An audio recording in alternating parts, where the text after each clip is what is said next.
At nandito tayo ngayon sa Escolta Street here in Manila. This is one of the historic places here in Manila. Kasi noong unang panahon daw, talagang dito makita yung mga class na tao.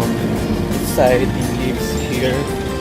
At talaga namang masasabi na very high class. So, I'm gonna show you some of the places here in Escolta. Ayan.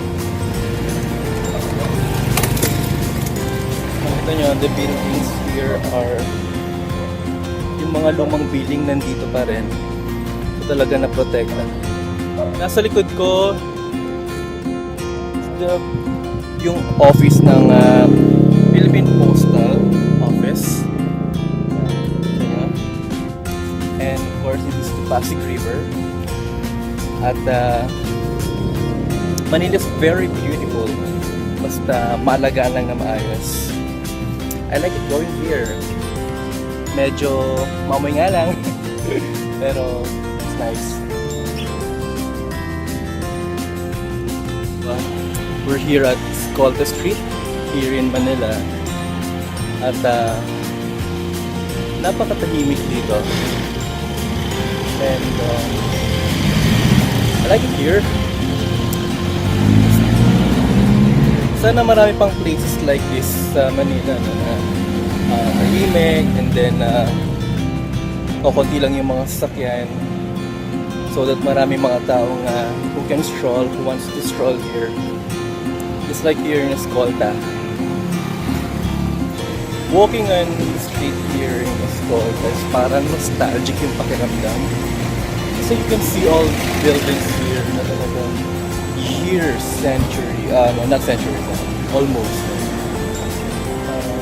Nakakatuwa lang na balikan yung mga influensya sa atin ng mga colonizers natin before.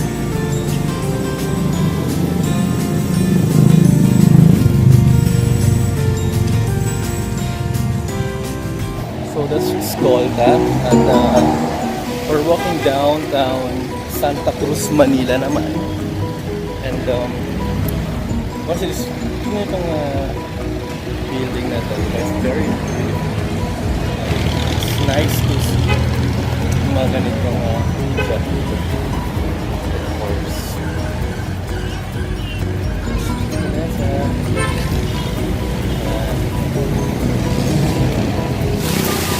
Beautiful fountain at my back. And we're here in Santa Cruz, Manila. And of course, it's the famous Santa Cruz Church. Yeah. And kabila naman ay ang famous na Binondo town. One of the oldest Binondo Chinese community in the world.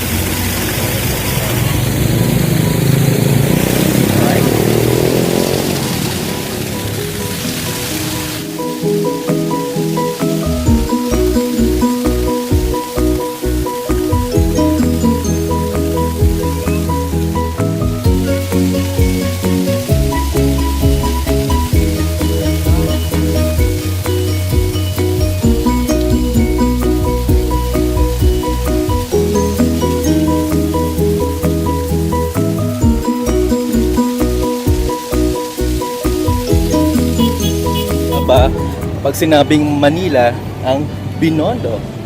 Binondo is one of the oldest Chinatowns in the world. At dito yan sa Pilipinas map.